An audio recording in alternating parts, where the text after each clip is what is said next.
አሁን ደግሞ አራቱን የህልም አይነቶች እናያለን። ከአራቱ የህልም አይነቶች መካከል አንዱና የመጀመሪያው መደበኛ ወይንም ትክክለኛ የህልም አይነት የምንለው ነው።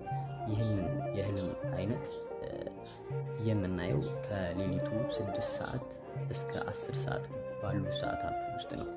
ይህ የሆነበትን ምክንያት አእምሯችን ሙሉ በሙሉ በሚባል ሁኔታ ይተኛል። ስጋችንም ሙሉ በሙሉ በሚባል ሁኔታ እንቅልፍ ውስጥ ይገባል።